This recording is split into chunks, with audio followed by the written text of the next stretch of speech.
Hey Leute, mein Name ist Sigma und wir spielen immer noch The Stanley Parable. Und ja, nachdem wir einen, glaube ich, nicht erfolgreichen Run hatten, machen wir das Ganze nochmal. Wir rennen nochmal hier durch. What could it mean? Mein Gott. Stanley decided to go to the meeting room. Perhaps he had simply missed a memo. Nein, natürlich nicht. Ich mache natürlich all die PCs aus, weil Energiesparen und so. Hey, der spielt solitär. Hass, ich kann die Tür nicht aufmachen. Okay. When Stanley came to a set of 2 open doors, he entered the door on his left. Ja, komm, mach mal einfach mal. Tür zu, durchgehen, wird bestimmt schon nicht so schlimm sein. Wow. Yet there was not a single person here either. Feeling a wave of disbelief, Stanley decided to go up to his boss's office, hoping he might find an answer there. Ich glaube, diese Flowcharts da drüben sind interessant. Aber zuerst mal, was ist denn hier der Wochenplan? Ich glaube, der ist lustig. Rest in Peace, Franz. Termination Tuesdays. Ruby for Wednesdays. Mergers. Weekly Review. Office Party. Woo! Haben wir vielleicht Freitag? Ist vielleicht die Office Party? Wer weiß. Okay, naja. Future was yesterday, tomorrow is now. Und meine Katze möchte rein. Ich sollte meine Katze reinlassen.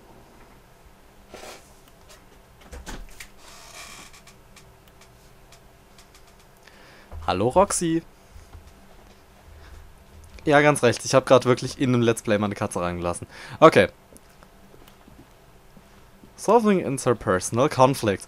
If you ever find yourself in a conflict with another diligent employee like yourself, but more inclined towards Oh. What are your dreams for the future? Spring Break! Woo! Ja, klar. Okay, krass. Meeting Room. Wie er, glaube ich, niemals aussieht. Tips for not getting fired. Talk less. Do unbelievably amazing work all the time, every day, with no expectation of promotion or recognition. Don't get fired. Yep. How to solve a dispute with a coworker. Let it ball up inside you. Take it out passive-aggressively on other coworkers. Resent coworkers for not supporting you more. Using slides to assure employees that everything is okay. Oh mein Gott. Dieses Spiel ist herrlich. Broom Closet. Oh mein Gott, ich kann den aufmachen. Soll ich da reingehen? Ja, ich gehe da rein. Oh ne, Roxy. Roxy, geh hier runter. Komm, runter. Fein. Okay, in den Broom Closet. Stanley stepped into the broom closet, but there was nothing here, so he turned around and got back on track. Nein. Ich will das ISO-Tape. Ich will das da. There was nothing here. No choice to make, no path to follow. Just an empty broom closet. Ich glaube, no reason to still be here. Ich glaube, wenn ich lange genug bleibe, passiert hier was.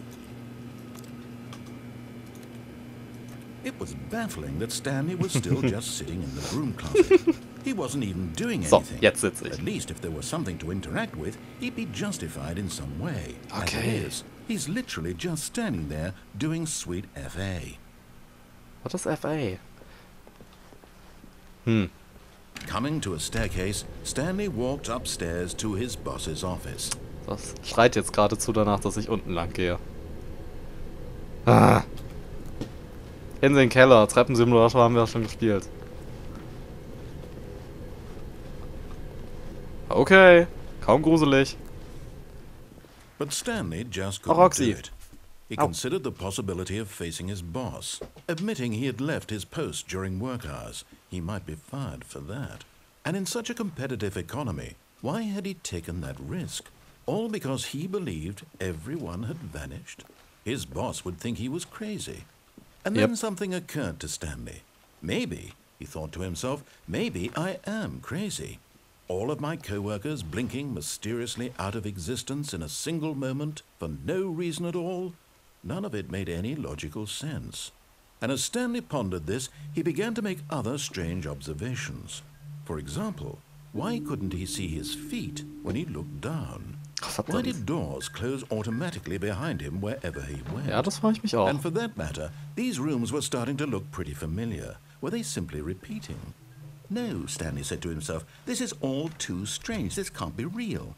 And at last, he came to the conclusion that had been on the tip of his tongue. He just hadn't found the words for it. I'm dreaming, he yelled.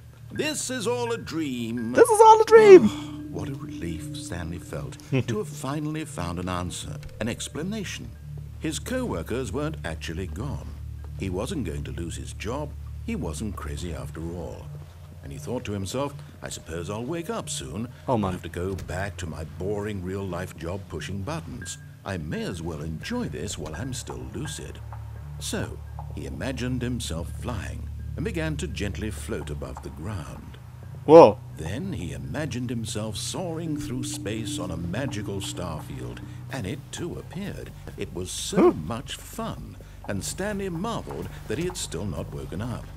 How was he remaining so lucid? And then perhaps the strangest question of them all entered Stanley's head. One he was amazed he hadn't asked himself sooner. Why is there a voice in my head dictating everything that I'm doing and thinking? Now the voice was describing itself being considered by Stanley, who found it particularly strange. I'm dreaming about a voice describing me, thinking about how it's describing my thoughts, he thought. And while he thought it all very odd, that if this voice spoke to all people in their dreams, the truth was that, of course, this was not a dream. How could it be? Was Stanley simply deceiving himself, believing that if he's asleep, he doesn't have to take responsibility for himself? Stanley is as awake right now as he's ever been in his life. Now, hearing the voice speak these words was quite a shock to Stanley. After all, he knew for certain, beyond a doubt, that this was in fact a dream. Did the voice not see him float and make the magical stars just a moment ago? How else would the voice explain all that? This voice was a part of himself too, surely, if he could just... He would prove it. He would prove that he was in control, that this was a dream. So he closed his eyes gently, and he invited himself to wake up. He felt the cool weight of the blanket on his skin, the press of the mattress on his back. Okay. The fresh air of a world outside this one. Okay. Let me wake up, he thought to himself. Ich wette, ich wache in dem Raum auf. This dream. I wish it to be over. Let me go back to my job. Nein. Let me continue pushing the buttons. Nein. Please. It's all I want. Nein. I want my apartment, and my wife, and my job. All I want is my life exactly the way it's always been. My life is normal. I am normal. Everything will be fine. I am okay. Das hört sich nicht gut an. Ich wusste es. Ich wusste es. Stanley began screaming. Please, someone, wake me up. My name is Stanley. I have a boss. I have an office. I am real. Please, just someone tell me I am real. I must be real. I must be. Can anyone hear my voice? Who am I? And everything went black. Was? Fuck you. This is the story of a woman named Mariella. What? Mariella woke up on a day like any other. She arose, got dressed, gathered her belongings, and walked to her place of work. But on this particular day, her walk was interrupted by the body of a man who had stumbled through town talking and screaming to himself, and then collapsed dead on the sidewalk. And although she would soon turn to go call for an ambulance, for just a few brief moments, she considered the strange man. He was obviously crazy. This much she knew. Das ist Stanley. Everyone knows what crazy people look like. And in that moment, she thought to herself how lucky she was to be normal. I am sane. I am in control of my mind. I know what is real and what isn't. It was comforting to think this, and in a certain way, seeing this man made her feel better. But then she remembered the meeting she had scheduled for that day. the very important people whose impressions of her would affect her career, and by extension, the rest of her life.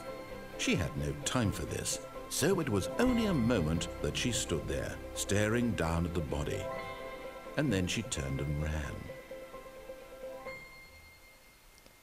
Okay, also, das war jetzt die Nachwehe von dem letzten Spiel.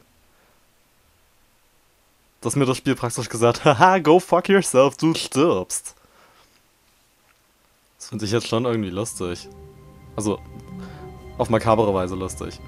Wir sind mal wieder im Büro und ich würde sagen, ich beende die Folge mal wieder hier. Ciao, ich hoffe, es hat euch gefallen. Ich hoffe, es hat euch genauso gefallen wie mir. Also, ciao, euer Sigmar.